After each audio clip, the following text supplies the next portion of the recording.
Hello and welcome. In this video I will explain to you the contribution urban farming can make in closing resource loops. For centuries, cities posed a challenge to farmers and food retailers. They struggled to supply sufficient food of good quality to the urban populations. Improvements in infrastructures and in processing and transport technologies have solved this. Modern technologies ensure the speed and safety of urban food.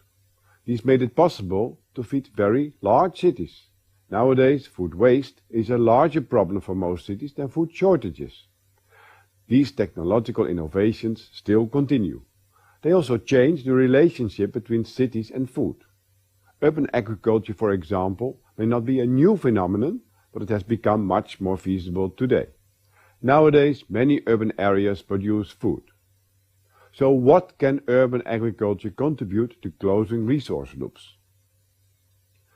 Organic waste and nutrients concentrate in cities. For example, phosphorus is needed to produce food, but the available stocks are limited.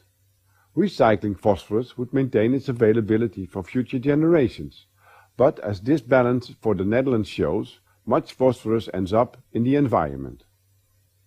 In developing countries where most household waste is organic, valuable nutrients get lost because household waste is not collected. This graph shows how in Dar es Salaam, the capital of Tanzania, only a small proportion of all household waste is actually collected.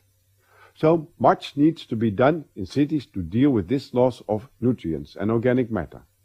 Can agriculture make a contribution to this? Urban agriculture offers hands-on experience with building a circular economy. This is one of the reasons why citizens engage in farming activities. It is also why local authorities support urban food production. Urban farming is visible, delivers direct results and attracts many people. Urban food closely connects food production and consumption and promotes the reuse of nutrients. Amsterdam's future food cycle illustrates this.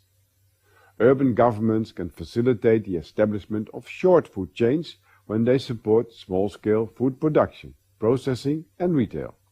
In some cities, support of such farming activities is already long-standing. For example, in Nairobi, the capital of Kenya, the urban dairy industry is well established. Dairy farmers use organic waste to feed their cows, and this creates income opportunities for thousands of families in the city. Other cities, for example Amsterdam, have addressed urban food more recently. For them, farming is part of a broader view on sustainable urban development. Urban food may contribute to closing nutrient cycles. Green roofs and green community space are included in urban plans. Nutrients and water are managed through small-scale composting systems, rain and greywater reuse techniques and hydroponic systems. Organic municipal waste can be collected, composted and used as fertilizer.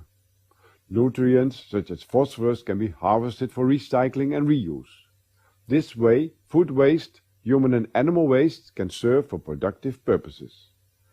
There is, however, a risk, the spreading of pathogens and in particular zoonosis. This needs to be closely monitored. Wastewater can also be recycled and used for irrigation in combination with rainwater. This practice contributes to urban water management. Urban food production can also reduce energy demand.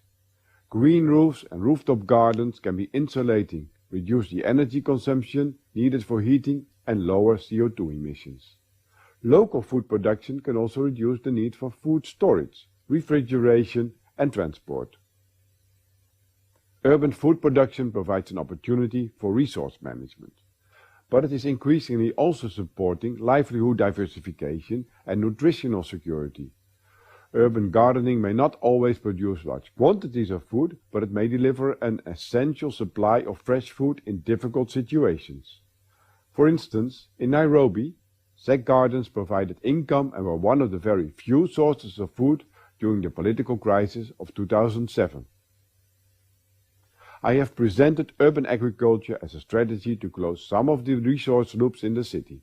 Some examples from different cities illustrate these possibilities. Now, what do you think? Can urban agriculture be effective in closing the resource loops? And what needs to be done to realize its potential?